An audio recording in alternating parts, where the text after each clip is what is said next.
बियो बेनो MLA खौ नांबावगौ MLA मोनखांनायनि उनाव आंनो MP नांगौ एफा गोबाव रन्जन दैमारि बिथाङा जेलाव थाबाय बै समाव हगारनायनि जेबो लाहार फाहार गैया दिनै बिथाङा लाहार फाहार जादों MLA मोनखांनायनि उनाव MP नांबावगौ नङा होमबा सोरखौ बुंदों गर्जन मोसाहारि बिथाङा बेजों लोगोसे सेकेन्ड सन नुनो मोनदों नोंथांमोना जोंहा एफा गोबाव सरकाराव दंमोन दिनैनि दिनावसो रन्जन दैमारिखौ बख'नो नागिरदों दा भिडिअखौ जोबजासिम नाय निश्चय नोंथांमोना फारि फारि मिथिनानै मोनगोन देरनाब्ला रन्जन दैमारिखौ जोंहा सिगाङाव कंग्रेसनि जानानै गोबांथार खोथा बुंदोंमोन जा नैबे गर्जन मोसाहारि बिथाङा नङा होमबा दायो बिथाङा थांनाय इलेक्सननि सिगां UPPL आव जबदान जाहैदोंमोन बा जयनिं जाहैदोंमोन दा बिनि उनाव दिनै UPPL सरकारा गोलैनानै थानायनि उनाव हाग्रामा महिलारि सारा सरकार सालायदों बे समाव जों हाग्रामा महिलारिनि गोबांथार खोथाखौ नोंथांमोना खोनानो मोनदों मा NDFBल' मा सानै साथामल' गासिबो गजोबगोन रन्जन दैमारियाबो गगोन होनना बुंदों नङा होमबा दा बेफोरनि सायाव जोंहा गर्जन मोसाहारि बिथाङा माखासे गोबांथार खोथा बुंदों दा गर्जन मोसाहारि बिथाङा देरनाब्ला रन्जन दैमारि सारखौ गजानो लुबैदोंना लुबैयाखै नैबे भिडिअनि गेजेरजों नोंथांमोना फारि फारि मिथिनानै मोनगोन आरोखि मिथिबायना दा बे भिडिअखौ होनायनि सिगां आं नोंथांमोननि सिगाङाव माखासे खोथा बुंनो लुबैदों जिथुनाखि गर्जन मोसाहारि बिथांनि साननायफोरखौ खिन्थु जायो जाया आं बुंनोसो नागिरदों खिन्थु जायाब्ला नोंथांमोना अननानै निमाहा होबानो जाबाय आंनि बुंनायाव माबाफोर गेना गोरोन्थि जायोबा दा भिडिअआ बेनो आं थोंजोंलि डाइरेक्ट फैनोसै माने पइन्टआव आंनि साननाय मथेब्ला गर्जन मोसाहारि बिथाङा जा देरनाब्ला रन्जन दैमारि सारखौ जोबथेसालिनिफ्राय उदां जाजानो लुगैयाखै मानो होनना बुङोब्ला हाग्रामा महिलारि सारा जाहाथे माने देरनाब्ला रन्जन दैमारि सारखौ बख'नो नाङा आरोखि बिनि मथेब्ला मानोना एथ' गोबाव बिथाङा सिगाङाव 2009 बा 10 निफ्राय 2020 सिम सरकाराव दंमोन बे समाव बख'नो हायासै बिनि उनाव बेथ' जानानै थांबाय नाथाय 5 बोसोर UPPL आबोथ' सरकाराव सालायबायना नङा होमबा BTC खौ सालायबाय बे BTC खौ 5 बोसोर प्रमद बर'आ सालायनाय समावबो बा UPPL सरकार सालायनाय समावबो देरनाब्ला रन्जन दैमारि सारखौ मानो बख'नो हादिया गर्जन मोसाहारि नोंथां दिनै हाग्रामा महिलारि सारा बख'नो नागिरनायखौ नोंथाङा मा बाथ्रा बुंनाय जादों नोंथांनि मथेब्ला मा देरनाब्ला रन्जन दैमारि सारा जोबथेसालिनिफ्राय गनो नामा देरनाब्ला रन्जन दैमारि सारा जोबथेसालिनिफ्राय उदां जानो हाया नामा माखासे एक्स NDFBनि बिथांमोना जेलाव जोबथेसालियाव जोबजानानै दङ फासिनि साजा होजानानै दङ NIA केसाव फासिनानै दङ बै बिथांमोना उदां जानाङा नामा जोबथेसालिनिफ्राय नै बेबायदि थांदों माने जोंहा देरनाब्ला रन्जन दैमारि सारखौ गजानो बानाय थांदों आरोखि जा गर्जन मोसाहारि बिथांनि बुंनाय बाथ्राफ्रा आं बेबायदि सानदों आरोखि थारमाने सिगाङाव मानो बख'दिया एबारावसो मानो बख'नो नागिरखो नङा होमबा बेबायदि बुंदों आरो माखासे गोबां बुंदों माने हाग्रामा महिलारि सारा प्रमद मावनाय खामानियाव क्रेडिट लादों क्रेडिटजों जेबो खोथा गैया क्रेडिटआ सोर लायो लाथों नाथाय जोंनि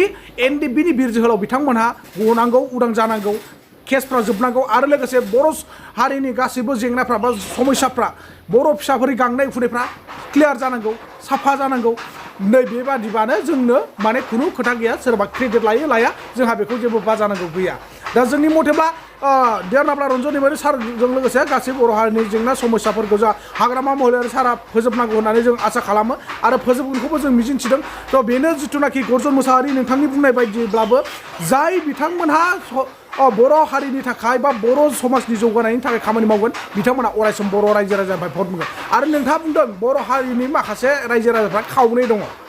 मोननै जातनि दङ बर' रायजो राजाफ्रा मोनसेया जाबाय माने स्थायि थानानै पलिटिक्सआव आगान होग्रा आरो मोनसेया जाबाय जेथिं माने जाय सरकार दायो बेजों खारफायो स' बेबायदि नोंथाङाबो सासे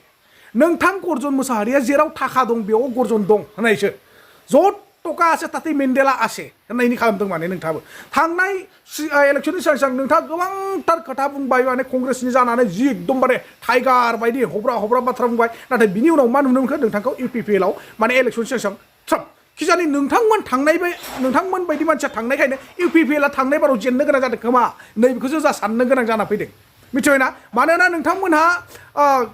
बेबायदिनो आरोखि गोबांथार खुगाजों माने बखिनो हागौ खिन्थु खामानियाव जेबो गैया बे आंनि नुहुरनायाव आरो नोंथाङा माखासे खोथा बुंदों सासे EMआनो मारै MLA जानो मोननो आरो MLA आ बोरै MP जानो मोननो सासे मानसियानो बोरै डाबल बिबान मोनो मानो मोना बबे माबायाव लिरनाय दङ बबे आर्टिकेलाव लिरनाय दं जे बबे इन्डियानि कनस्टिटिउटआव लिरनाय दङ जे सासे सुबुङा डाबल बिबान मोना MLA जानो मोना MP जानो मोना EM जानो मोना होननानै बबाव लिरनाय दङ नोंथाङा मिथिगौना सनितपुर जिल्लानि सिङाव थानाय ढेकियाजुलियाव अशोक सिंहाल दङ अशोक सिंहाला MLA सनितपुर ढेकियाजुलिनि मिथिबायना ढेकियाजुलि समस्तिनि नाथाय बिथाङा गुवाहाटियाव मानो दै बिभागनि मन्थ्रि जानानै दङ मानो जाना दं अब्ला दिनै जोङो गुबुन हारिया जानो हायोब्ला जोंनि बर' हारिया जानो हाया नामा बर' हारिया डाबल बिबान लानानै सालायनो हाया नामा जाय हक मोननैयानो ला मोनथामानो ला मोनब्रैयानो ला जोंहा बेजों जेबो मेटार गैया नाथाय जोंनि बर' हारिनि थाखाय मोजां खामानि मावनांगोन नाथाय दिनै अससियाल बायदिया जोंनि बर' हारिनि थाखाय जेबो खामानि मावालासिनो डाबल बिबान लानानै दङ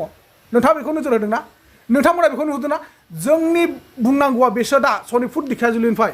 बुंनो थाङोब्ला जोंनो सनितपुर ढेकियाजुलियाव लकेल केन्डिडेट नांगौ लकेल केन्डिडेट माने जिखुनु बर' जोंनि बर' थागिबि मानसिखौ जोंनो नांगौ मिथिबायना स' बेयावबो माने गोबांथार दाय जायो सिंहालनि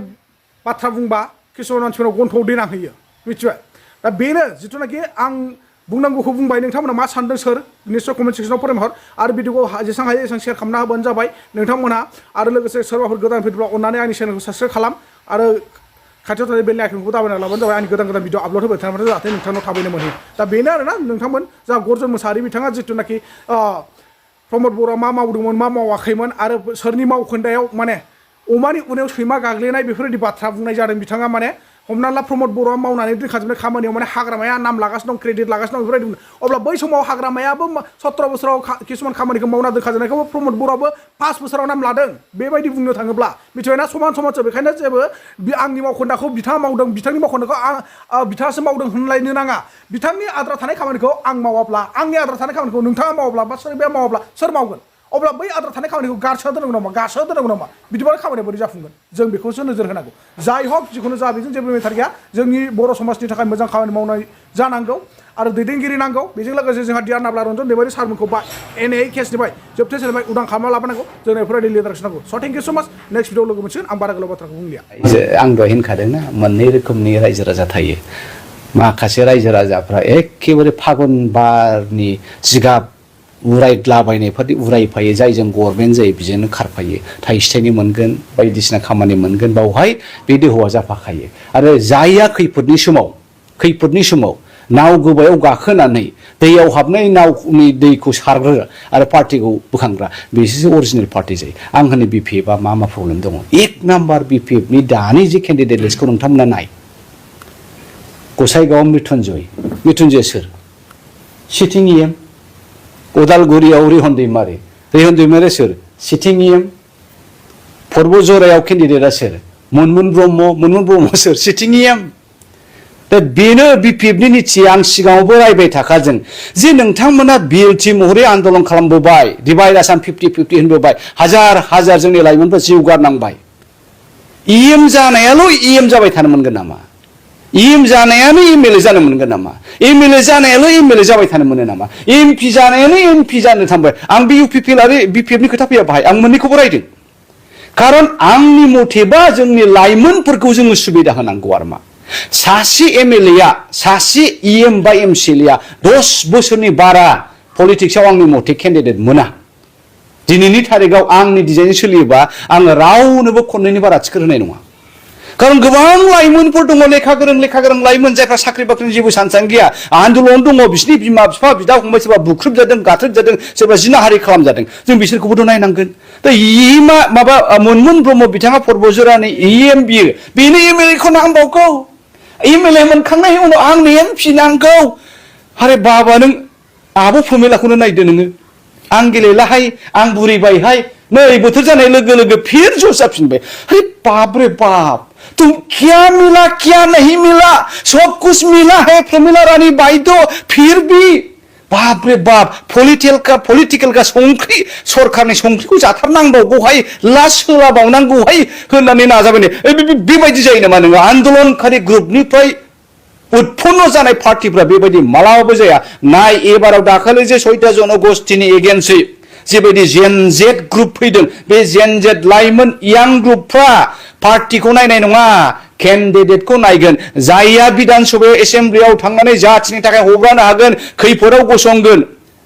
मैया दाखालि खैफोदाव सोर गसङा सोरबा इउटिउबार सोरबा हाउस वाइफ बिथांमोनासो ज्राव बुंदों ज्राव दोहौ लाबोदों दा बेखौ नायोब्ला एबारनि बिधान सभायाव पार्टिखौ नायनाय नङा बिथांमोना केन्डिडेटखौ नायगोन जे बिथांमोना हारिनि जानानै बुंनो हानाय नङा हागोन ना हाया दा बेखौ नायोबा BPF एबार मेक्सिमाम 100आव 80% बिथांमोननि केन्डिडेटफ्रा गासिबो सिटिं EM दा बिसोरनो सोर भट होनो ना बर'आनो भट होगोन ना बांगालानो भट होगोन आरो मुस्लिमाथ' बिथांमोनखौ BJPजों दङ होनखादों दा मुस्लिमनि भटआबो गैयाब्ला बर'निबो भटआ गैयाबा सोरनि भटजों देरहागोन दे आंनि मथेथ' BPF बे बाराव मोनब्रैनि बारा देरहाया क'क्राझाराव मोननै चिराङावथ' गैखाया बाक्सायाव मोनसे उदालगुरियाव मोनसे बेजोंनो बिथांमोना सन्थुष्ट जानांगोन दैमारिया 2009 डिसेम्बरनि 2009आव बिथांखौ बांलादेशि राइफला डिटेन खालामदों बिनिफ्राय फेब्रुवारिनि एप्रिलनि 30 तारिख 2010आव इन्डिया गभर्नमेन्टनो हेन्डअभार खालामदों होमबा 2010 निफ्राय 2020 सिम सोरनि गभर्नमेन्टमोन हाग्रामा महिलारि सारनि गभर्नमेन्ट बे 10 बोसोराव मा गराय गांसो हाया बेलाय दिनैसो हगारनो माबा खिफिदेरदों दा रायजो राजायाथ' जाम्बा नङाना एफा गोबाव रन्जन दैमारि बिथाङा जेलाव थाबाय बै समाव हगारनानै जेबो लाहार फाहार गैया दिनै बिथाङा लाहार फाहार जादों जेसेबां रन्जन दैमारि बिथांनि गनायनि प्रक्रियाखौ मावदों होनोबा प्रमद बर' आं दहाय होनखायाखैबा प्रमद बर' बिथाङा क्रेडिट लाग्रा सासे लिडार नङा बिथाङा सिरि सिरि मावदों आंनि मिथिनायावथ' मास मोनफ्रोमबो प्रत्येक मासावनो मास मोननैजों मास मोनथामजों प्रमद बर'नि गभर्नमेन्टनिफ्राय रन्जन दैमारिनि केसफोरखौ सालायनायाव 15 लाख 20 लाख फैसा बिथांमोना खरसा खालामबाय थादों होननानै आं मिथिगौ दा बे गासिबो प्रक्रिया जाबोबाय थादों दा बे फिनिशिं पार्टखौ हाग्रामा बिथाङा दांदों वेल एन्ड गुड दांथों रन्जन गनायाव जोंहा बयबो रंजानाय दङ खुसि दङ दा खिन्थु रन्जनखौ गनायनि NDFBनि दानि गनायफोरखौ जे गाव हारसिं क्रेडिट लादों बे एखेबारे आदुवानि फाव बेबायदि कर्ट कासारिनि केसा हाग्रामा फैनाय लोगो लोगो गयो हाग्रामा फैनाय लोगो लोगो हगारजाय बे नङा बे गोलाव प्रसेसजोंसो फैयो दा मावै मावजोबबाय जेरेखम बे खाथिगासानि दालांखौ दाखालि बिथाङा गावनो होनदों बेखौ UPPL निफ्राय प्रमद बर' बिथाङानो गासिखौबो मावजोबखानाय आं खालि आदार सिलाखौल' खुलिनो फैदों दा माखासे खामानिया हाग्रामा बिथांनि दिनैनि बे माबा सोरखौबा NDFB हगारनाय रन्जन दैमारिखौ बख'नो नागिरनाय उमुक गायसननाय बे गासिबो आधा खिस्रा 70% 80% प्रमद बिथाङानो मावखानाय